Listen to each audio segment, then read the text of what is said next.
Record. Namanya rekam, record. Oke, itu sudah. Silakan di-share screen,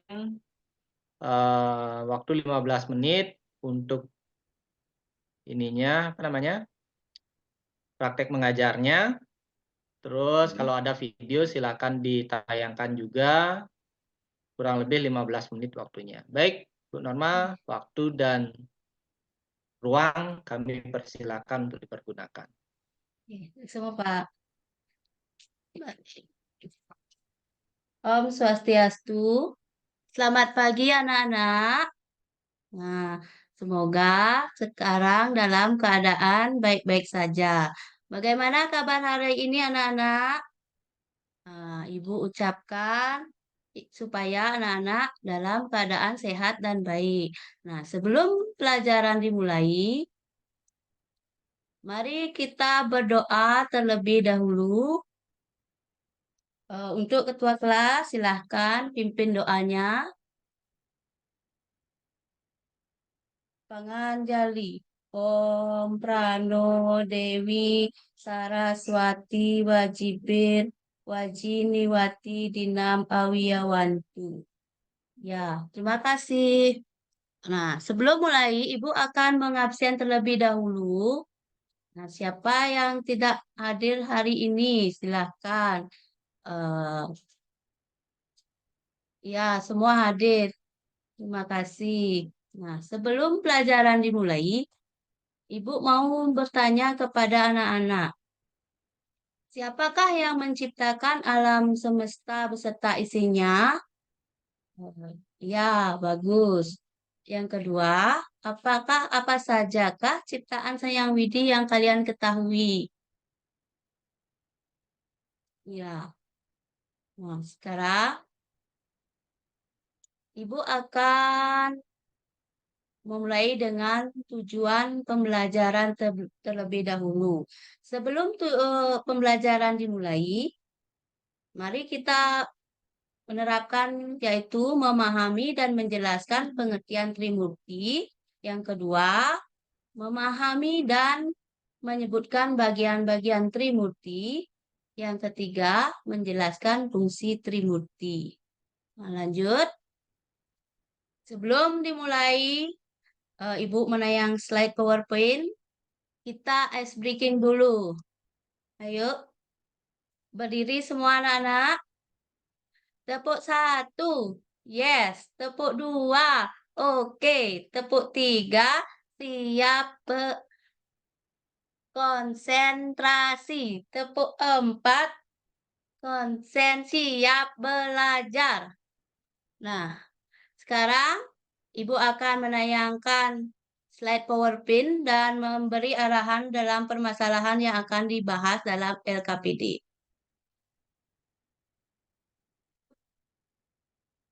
Pengertian Trimurti. Trimurti ini berasal dari bahasa Sanskerta. Trimurti berasal dari dua kata yaitu tri dan murti. Tri artinya tiga dan murti artinya kekuatan. Jadi Trimurti artinya tiga kekuatan atau manifestasi Sang Yang Widi Wasa.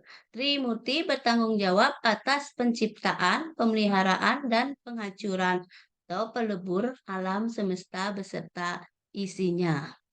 Nah, sekarang lanjut dulu ke bagian-bagian Trimurti. Apakah anak-anak tahu gambar dewa siapa yang pertama? Ya, ya bagus. Yang pertama ini Dewa Brahma. Terus yang kedua ini siapa? Dewa siapa? Yang kedua adalah Dewa Wisnu. Dan yang ketiga, Dewa siapa anak-anak? Ya, betul. Yang ketiga, Dewa Siwa. Dewa Siwa, Ibu akan jelaskan mengenai ciri-ciri Dewa Siwa, Dewa Brahma. Ciri-ciri Dewa Brahma sebagai berikut. Yang pertama, bermuka empat atau sering disebut dengan catur muka. Bersenjata gada, wahananya angsa putih, aksara suci Ang, menguasai arah selatan atau daksina. Warnanya merah, saktinya adalah Dewi Saraswati dan diwujudkan sebagai dewa api atau Agni dipuja di pura desa. Nah, itu anak-anak ciri-ciri dewa Brahma.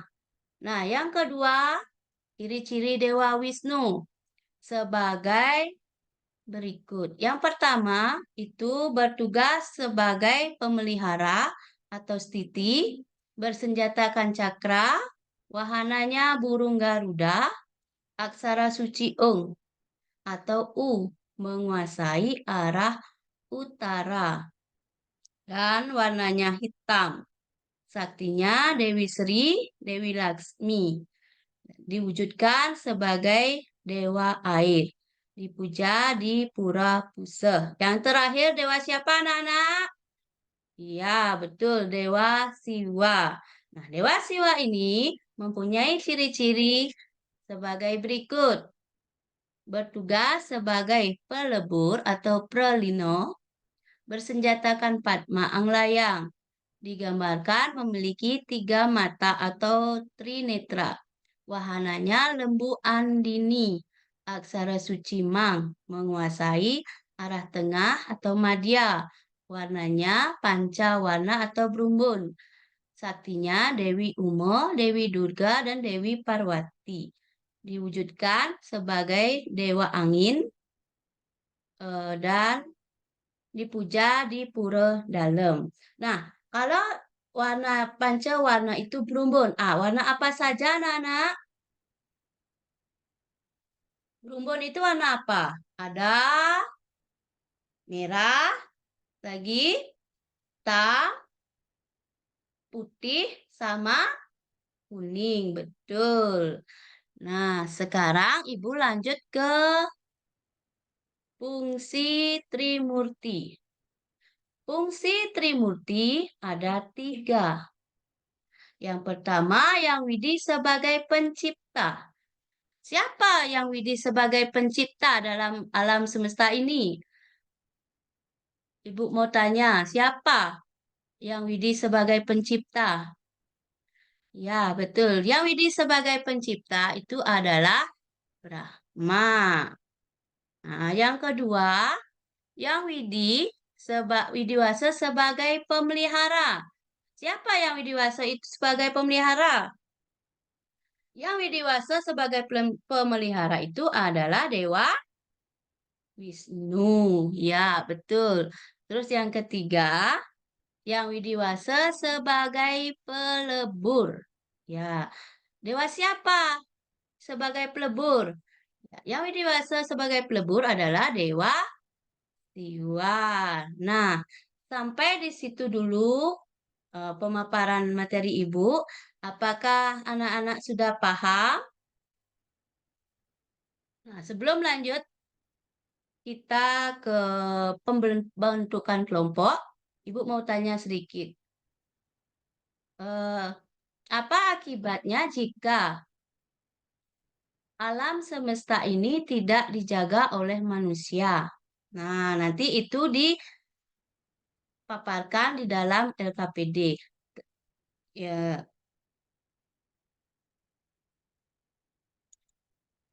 lanjut ke gambar permasalahan yang akan dibahas. Nah, ini gambar apa? Ini kalau tidak dijaga alam semesta beserta isinya ini, kalau tidak dijaga oleh eh, makhluk hidup atau manusia, ini akibatnya akan terjadi bagaimana?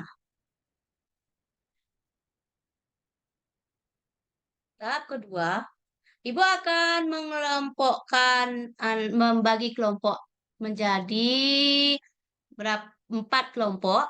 Yang pertama itu ada ketua, kelompok pertama, kelompok kedua, kelompok ketiga, dan kelompok 4. Nah, LKPD yang dibuat itu sudah Ibu jelaskan tadi ya. Apa akibatnya jika alam semesta ini tidak dijaga oleh manusia?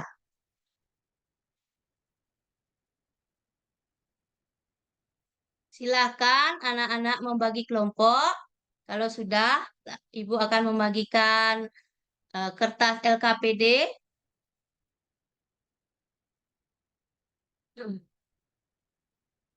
Sudah, anak-anak? Ya, sekarang kerjakan.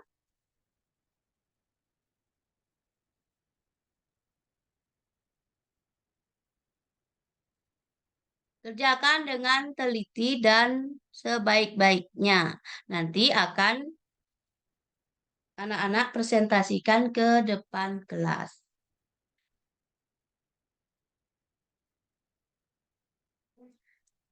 Sudah selesai, anak?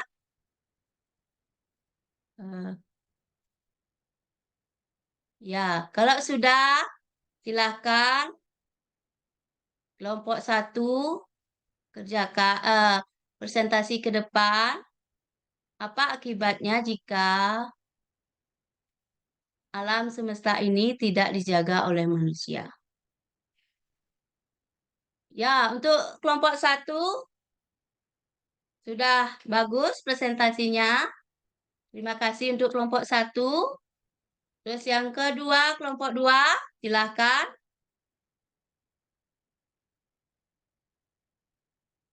Ya, bagus. Eh, sudah betul. Presentasi sangat bagus. Tepuk tangan untuk kelompok 2. Nah, yang ketiga, kelompok 3. Ya, bagus.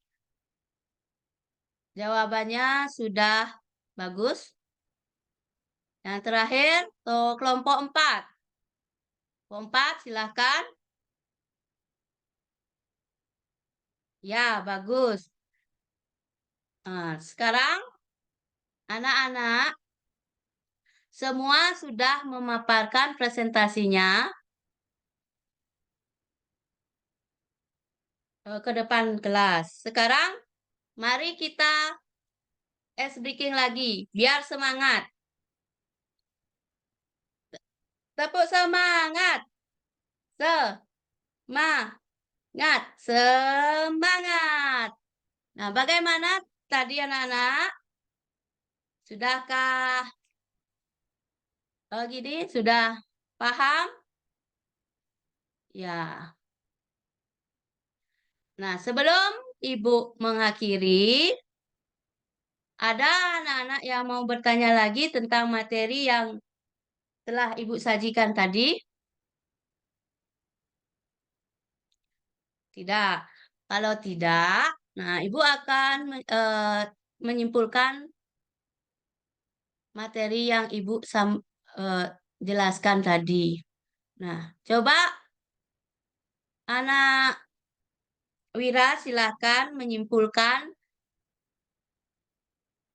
materi yang tadi. Ya, bagus.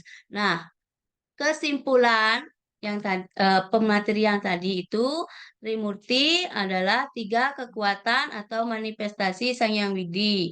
Bagian-bagian Trimurti yang pertama Dewa Brahma, Dewa Siwa, dan Dewa Wisnu.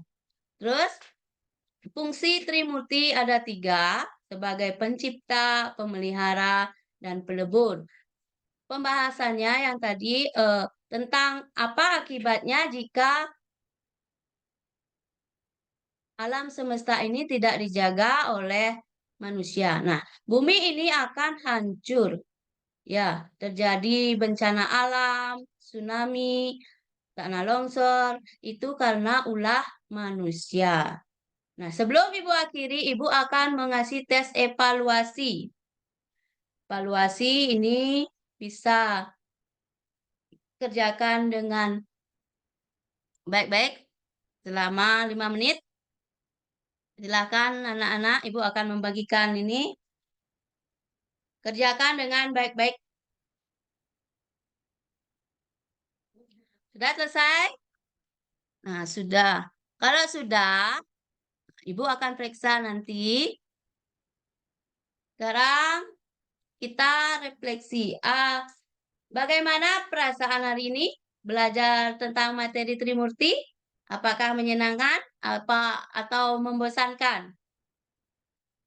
Ya. Nah, tadi pembelajaran kita lakukan dengan doa.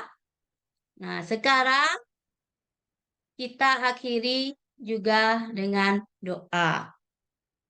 Panganjali. Om Dewa Suksema Parama Acintya Yenama Swaha. Sarwa Karya Parisadantam. Om Santi Santi Santi Om. Ya, sekarang Ibu tutup dengan Parama Santi. Om Santi Santi Santi Om.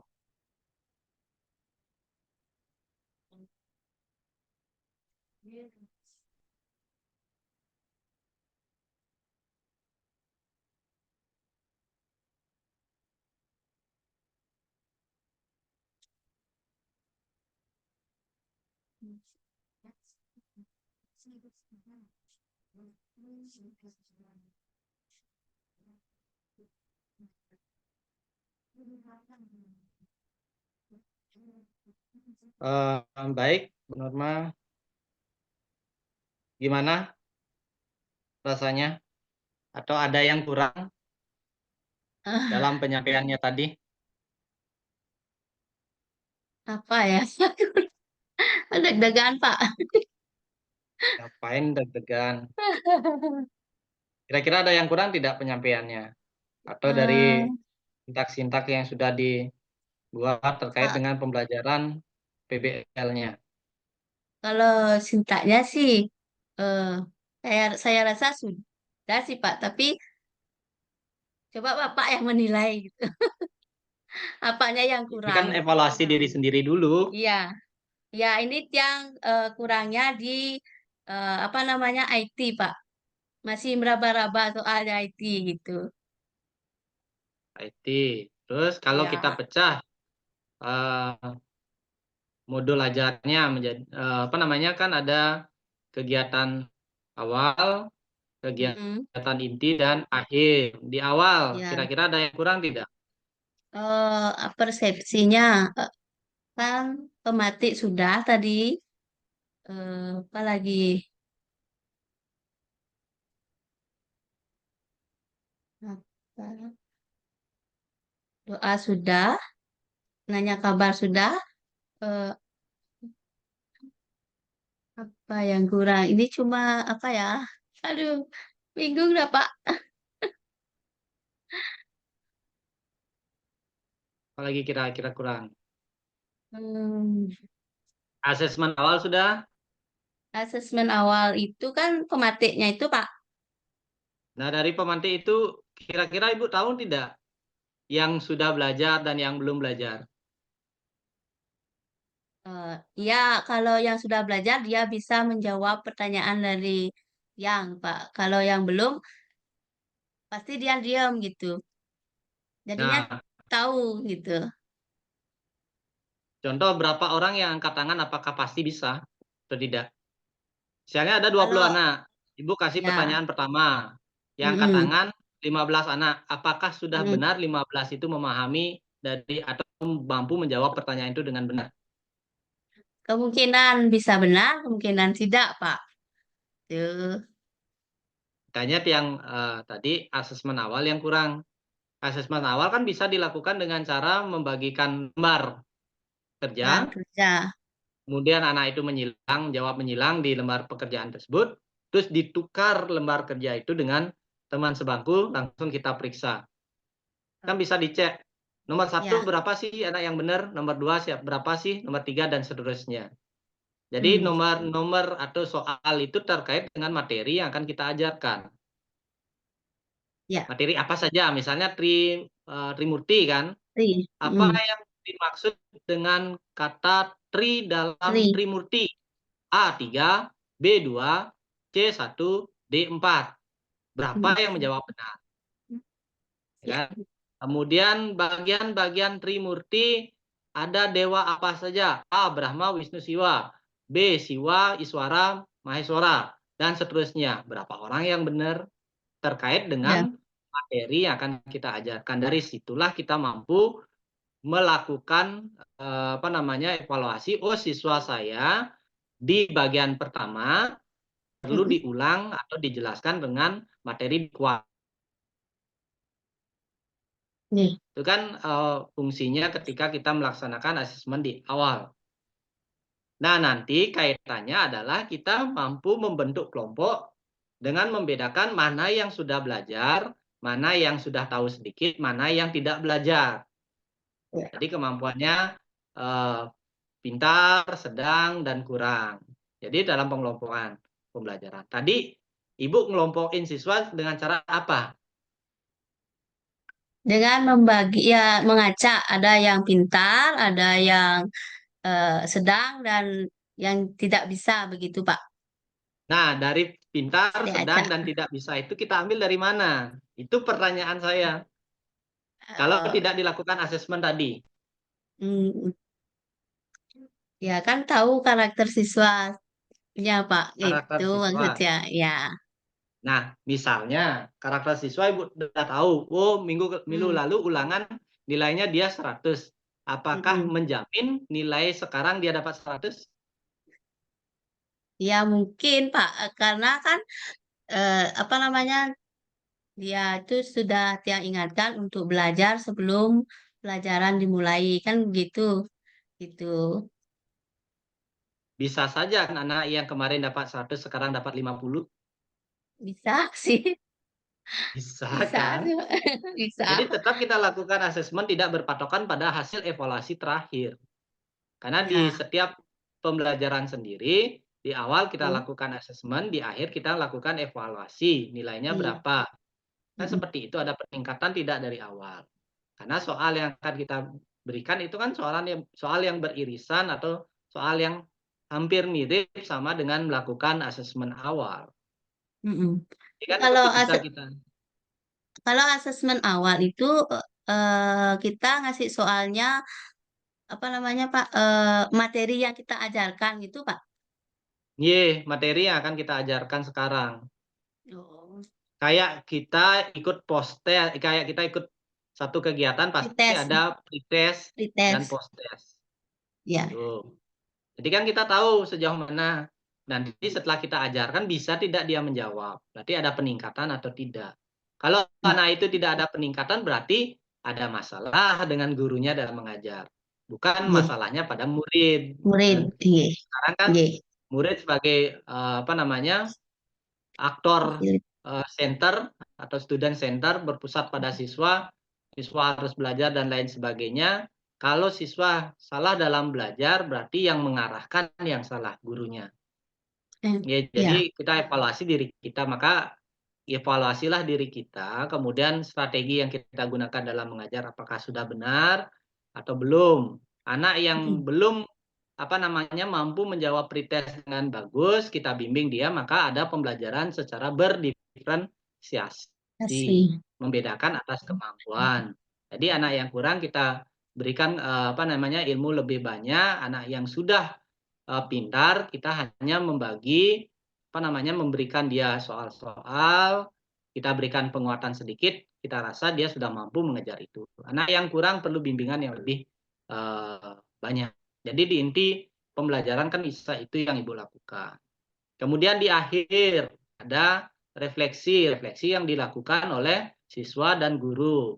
Siswa memberikan refleksi, penyimpulan, kemudian apa yang sudah dia pelajari, guru memberikan penguatan-penguatan apa yang dirasa kurang.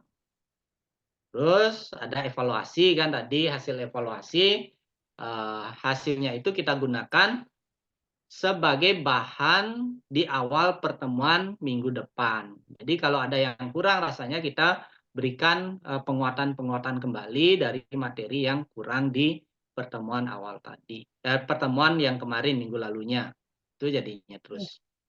Nah, di akhir sudah diberikan apa yang akan dibahas di minggu depannya, Bu? Tadi belum Pak, lupa. Itu yang penting. Karena Ya. kalau anak-anak Hmm. tidak dikasih tahu ya dia tidak akan belajar. Ya. Ya, jadi dia harus diberitahukan tentang materi apa sih minggu depan. Jadi biar bisa dia pelajari di rumah. Terus di minggu depan pada saat jam pelajaran kita lakukan pretestnya. Ya. Tuh.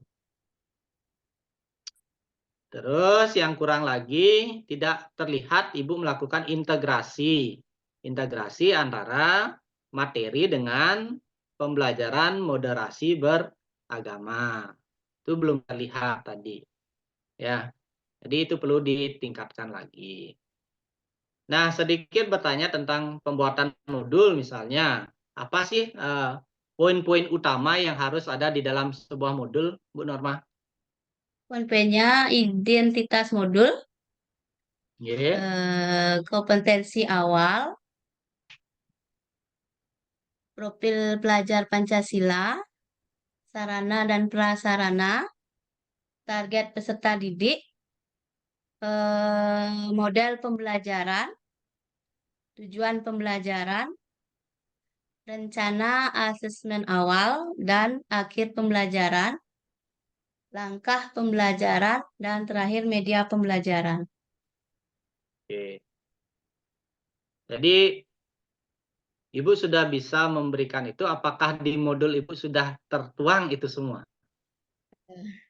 Di modulnya eh, asesmen awalnya yang kurang, Pak.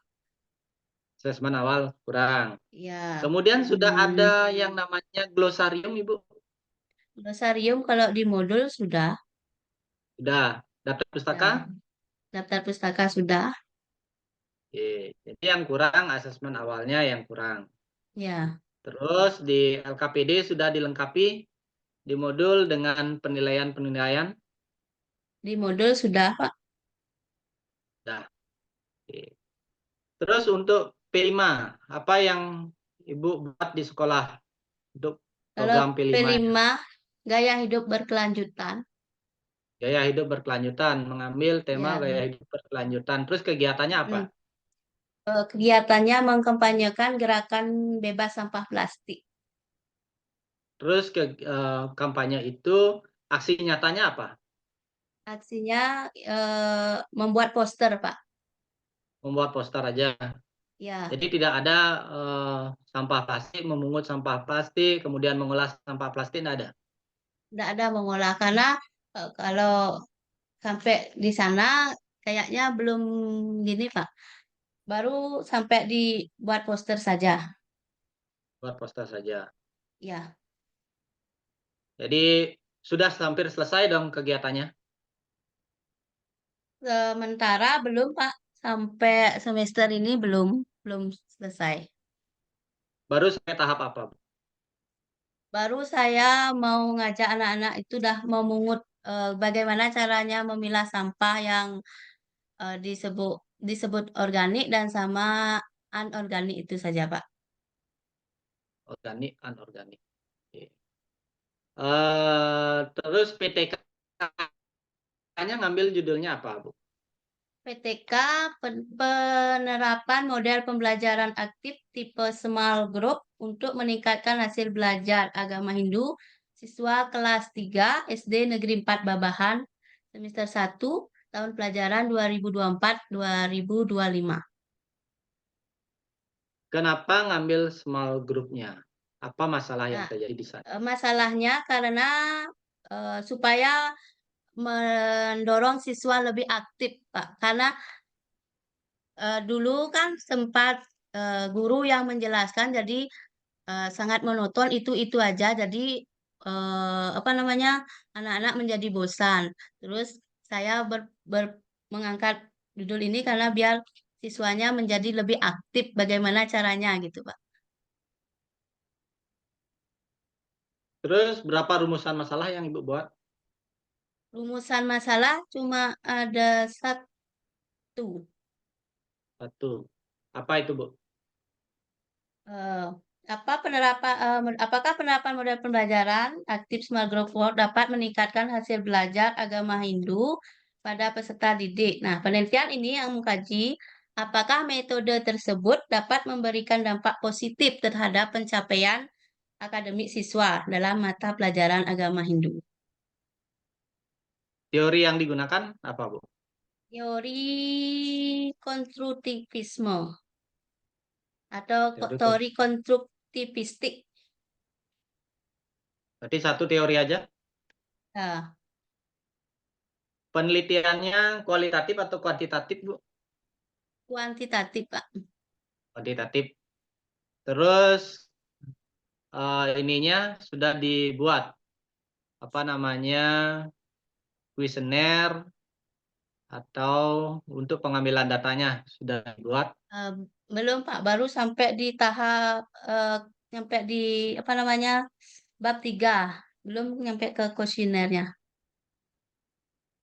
Nah, kalau hipotesanya, apakah Itu, dengan ini apa namanya small group ini mampu hasilnya baik gitu ya, Bu?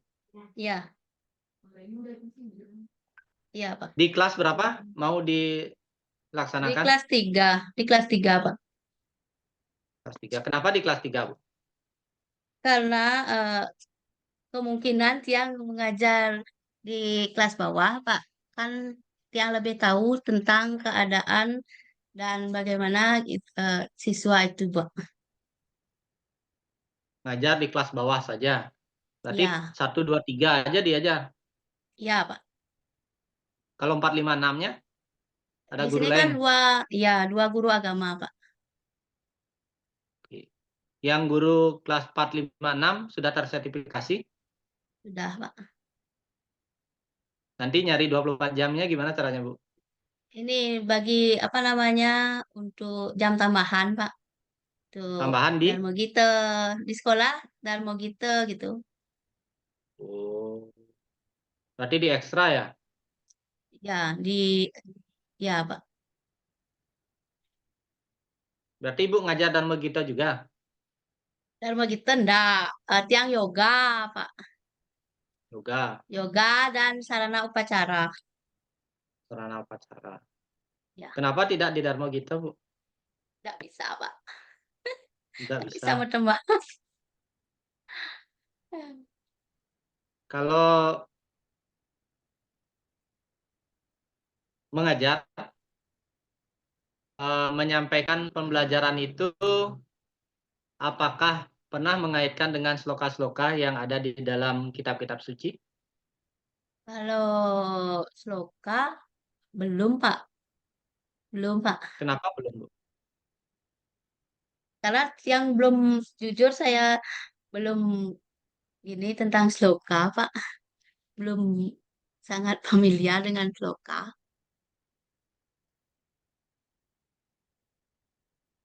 Bisa menyampaikan meskipun belum familiar, satu sloka aja. Apa yang Ibu Satu ingat? sloka, eh, coba Ya, sloka Bhagavad Gita 9, bab 9, sloka 22. Ananyas Cintayanto Yejanah Tulus. Yejanah Paryu Pasate Tesam Nitya Biyuktam. Yoga Kesemam Wahami Aham. tuh. Artinya, Terjemahnya apa, Bu? mereka yang hanya berdoa kepadaku, merenungkan aku selalu, kepada mereka yang akan kubawakan segala apa yang mereka tak punya dan akan melindungi apa yang mereka miliki. Kalau kita maknai itu dalam proses pembelajaran, gimana Ibu menjelaskan? Itu dah yang bingungnya, Pak. Eh, ini Sekarang menjelaskan ambil prinsip terjemahannya tentang apa? Oke, maknanya terjemahannya penjelasan apa tadi? prinsip em, hanya berdoa kepadaku, merenungkan aku selalu kepada mereka yang akan kubawakan segala apa yang mereka tak punya dan akan melindungi apa yang mereka miliki. Jadi kita Dari situ nggak bisa dijelaskan. ini ke kaitannya dengan Sang Yang Widi berarti, Pak, ya. Kan semua mantra itu terkait dengan Sang Yang Widi. Iya, iya. Prinsip dasar bagi pengikut yang agama. Tuh. Maknanya, Tadi kan dijelaskan di sana, diterjemahkan bahwa hmm, siapa yang memuja atau mau hmm, apa namanya tadi meminta sesuatu atau dengan mereka. ketulusan eh, Hmm. maka akan kuberikan, akan kujaga dari mungkin dari pencurian dan lain sebagainya. Artinya di sini bahwa setiap manusia yang memohon dengan tulus ikhlas kepada Ida Sang Hyang Widiwasa, maka dari ketulusan itulah akan diberikan sesuai dengan keinginan dari yang memohon tersebut. Setelah itu, harta yang telah diberikan jika dia berjalan di atas jalan dharma atau kebenaran, maka harta yang dia miliki akan dijaga oleh Ida Sang Hyang Widiwasa itu sendiri. Jadi apa yang dia minta berdasarkan atas niatnya, ketulus ikhlasan, maka hasilnya juga akan tetap dijaga. Oleh karena itu, setiap manusia yang meminta kepada Tuhan, haruslah dia mampu melakukan niatnya. Yuds, berkorban dengan tulus ikhlas, suci. Barulah bisa diberikan. Kalau kita artikan maknanya mungkin terkait dengan itu. Sebenarnya Ibu tinggal membaca terjemahannya mengaitkan dengan kehidupan kita sehari-hari, kontekstual lagi. Jadi hal itulah yang penting diajarkan kepada siswa, supaya dia mengenal ajaran yang ada di dalam kitab-kitab suci kita yang jumlahnya sangat banyak, terus mereka bisa memperkuat rasa keimanan, ketakwaan kepada agama sendiri. Jadi ini pentingnya kita dalam memberikan pembelajaran dikaitkan dengan sloka-sloka yang ada di dalam kitab suci. Jadi kita guru agama harus paling tidak tahu dan mampu mengajarkan itu. Memang dalam agama Hindu banyak sekali jalan cara untuk mengajarkan agama. Mungkin Ibu dari gerakan yoga, meditasi itu juga perlu mantra dan lain sebagainya. Perlu juga kita menjelaskan yoga itu berasal dari urat kata yuj yang artinya penghentian gerak pikiran. Bagaimana caranya menghentikan gerak pikiran, bagaimana mengendalikan ego, itu sangat tinggi tingkatannya. Ya, jadi itu yang ingin kita konfirmasi dan ketahui, kita lihat di dalam pelaksanaan uji komprehensif ini. Jadi terima kasih atas waktunya, bisa di stop record dan kita akan akhiri dengan mengaturkan Paramo Santi. Om Santi. Om Santi, Santi. Ini bisa keluar dari Zoom, Bu Norma? Iya, kita sempat stop.